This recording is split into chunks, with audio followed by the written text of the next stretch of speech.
Tom Aspinall lagi-lagi nunjukin kenapa dia bukan cuma juara di Oktagon, tapi juga juara di hati banyak fans. Di tengah gempita karirnya sebagai penguasa baru kelas berat UFC, Aspinall malah bikin pernyataan yang bikin banyak orang respect.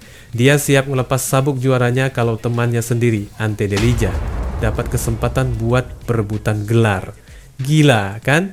Di dunia yang penuh ego dan ambisi kayak MMA, langkah kayak gitu langka banget. Ante Delija sendiri lagi naik daun. Petarung asal Kroasia itu baru aja debut di UFC dengan cara paling manis. Ngehajar Marcin Tybura di ronde pertama dan langsung tembus ke peringkat 9 dunia. Buat pendatang baru teman-teman, itu bukan prestasi biasa. Itu sinyal keras ke seluruh divisi kalau dia bukan sekadar pelengkap.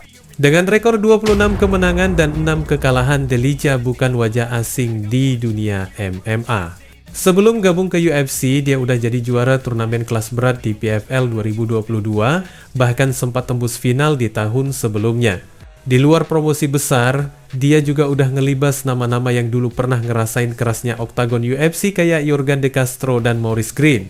Intinya, karirnya lagi melesat ke orbit yang sama tempat Aspinall berdiri sekarang.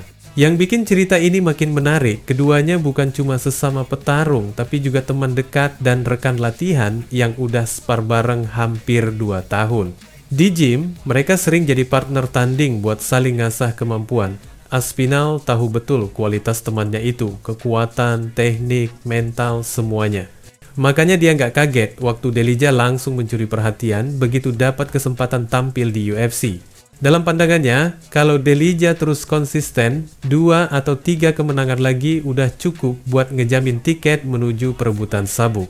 Tapi disitulah dilema datang. Aspinall bukan tipikal juara yang haus pengakuan atau ngejar warisan lewat catatan sejarah. Buat dia, nilai persahabatan lebih mahal dari sekadar emas di pinggang. Dia ngerasa udah mencapai apa yang dulu jadi impian utamanya, sabuk juara dunia UFC. Jadi kalau nantinya Delija berdiri di depan pintu yang sama, Aspinall gak bakal jadi tembok penghalang.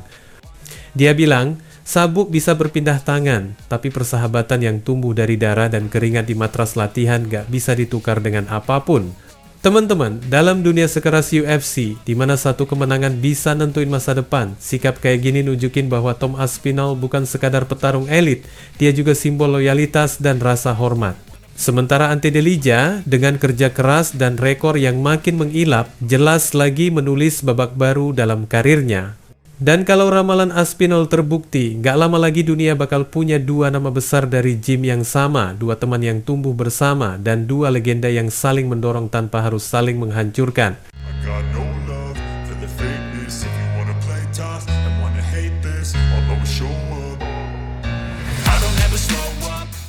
Jiri Prochaska sempat ngerasa ada yang janggal dari sosok Magomed Ankalaev waktu keduanya sama-sama hadir di UFC 320. Malam itu teman-teman, Ankalaev datang bukan sebagai penantang, tapi sebagai sang juara kelas berat ringan yang baru aja ngalahin Alex Pereira di pertarungan 5 ronde brutal di UFC 313 beberapa bulan sebelumnya. Tapi siapa sangka, saat laga ulangnya datang, justru Ankalaev lah yang tumbang dalam waktu kurang dari 1,5 menit. Pereira menjatuhkannya, menghujani dengan siku dan pukulan sampai wasit harus nyetop duel. Dunia dibuat bengong, apalagi Jiri yang langsung rasa ada sesuatu yang gak beres sejak awal. Buat yang udah ngikutin karier Ankalaev, kekalahan ini terasa aneh banget. Biasanya, petarung asal Dagestan itu tampil penuh percaya diri, maju tanpa ragu, dengan timing gulat dan striking yang presisi banget. Tapi di malam UFC 320, versi itu seolah lenyap. Dari awal pertarungan, bahasa tubuhnya udah beda. Ia tampak hati-hati berlebihan, bahkan sesekali mundur tanpa inisiatif. Gak ada agresivitas yang biasanya jadi ciri khasnya. Buat Prochaska yang nonton langsung, perubahan itu terlalu mencolok, seolah sosok yang ada di oktagon malam itu bukan Ankalaev yang dulu membungkam Pereira di Abu Dhabi, tapi bayangannya yang kehilangan taring.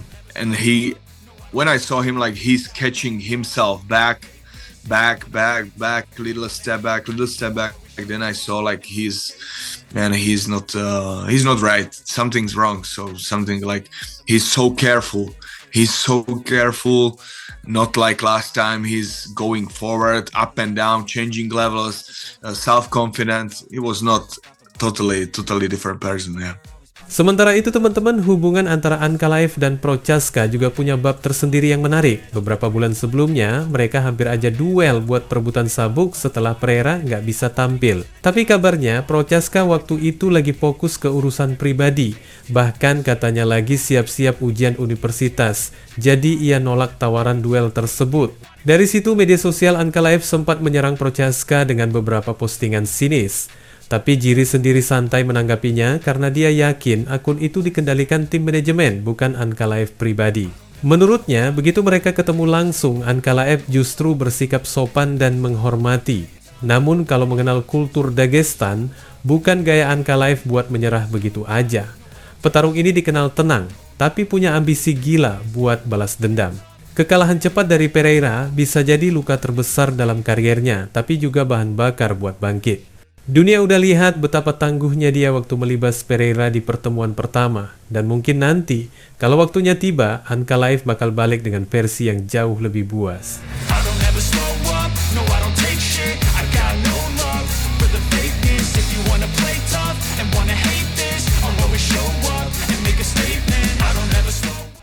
Teman-teman, Khamzat Chimaev lagi-lagi bikin dunia MMA nunduk kagum. The Boards baru aja tampil bak monster di pertarungan perebutan gelar kelas menengah, ngabisin Dricus du Plessis tanpa ampun buat nyabet sabuk juara dunia UFC yang tak terbantahkan.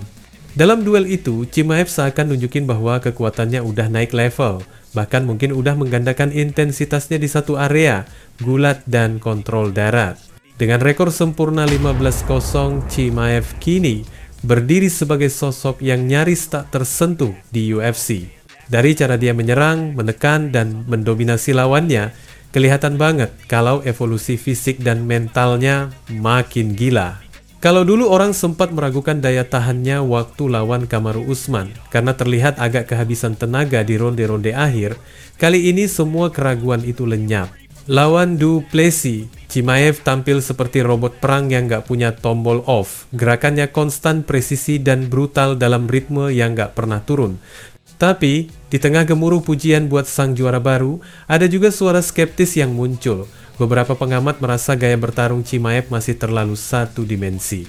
Ia terlalu mengandalkan kekuatan gulat dan kontrol posisi tanpa banyak variasi. Mungkin itu efektif sejauh ini, tapi buat sebagian orang, terutama petarung yang lebih berpengalaman dalam permainan bawah, strategi itu bisa jadi pedang bermata dua. Salah satunya yang ngasih pandangan itu adalah Marvin Vettori, teman-teman. Petarung Italia ini memang lagi dalam masa sulit setelah menelan 3 kekalahan beruntun, tapi dia tetap punya pandangan tajam soal arah permainan di divisi 185 pound. Menurutnya, Chimaev memang luar biasa kuat dan eksplosif, tapi cara bertarungnya masih terlalu fokus di satu sisi. Ia menilai Chimaev benar-benar menekankan latihan gulatnya, bahkan kabarnya sering berlatih bareng para pegulat terbaik dari Chechnya. Itu yang bikin kontrol daratnya gila-gilaan, lawannya sampai susah banget buat berdiri lagi setelah dibanting. Namun di balik pujian terselubung itu tersimpan juga analisis tajam. Vettori percaya kalau Chimaev ketemu lawan yang punya kemampuan bangkit dari bawah atau punya daya tahan yang kuat di clinch, hasilnya bisa beda jauh. Karena gaya Chimaev yang menekan tanpa henti butuh energi besar, dan begitu ada yang bisa memaksanya bertarung lebih lama dari biasanya, stamina bisa jadi titik lemah lagi. Good game to him, like he just ragdolled him for 5 rounds, and the guy couldn't stand back up. And then I just think that everybody was definitely he's a great wrestler. He doubled down on wrestling. You could see on his training too, he was just training with Saityev. And then all the best wrestlers there in Chechnya and stuff. So he definitely doubled down the wrestling. But then I still think that a lot of people, because now there's a lot of grapplers in the top 10, top 5 in my division, and I still think they're gonna give them problems because if just DDP got exposed to the fact that he could not really get back up, didn't really have a game on getting back up to his feet. But I know some of these guys definitely know how, and he'll have to spend much more energy, Sementara itu, Vettori sendiri lagi berusaha menata ulang karirnya. Setelah beberapa hasil kurang memuaskan, dia sadar perlu sesuatu yang baru buat balik bersinar. Pertarungan berikutnya lawan Bruno Ferreira di UFC 323 bakal jadi ajang pembuktian apakah The Italian Dream masih punya bara semangat buat bersaing di level atas. Kalau dia bisa menang meyakinkan, mungkin jalannya menuju papan atas bakal kebuka lagi. Tapi kalau gagal, bisa jadi masa depannya di UFC mulai suram. Wassalamualaikum warahmatullahi wabarakatuh.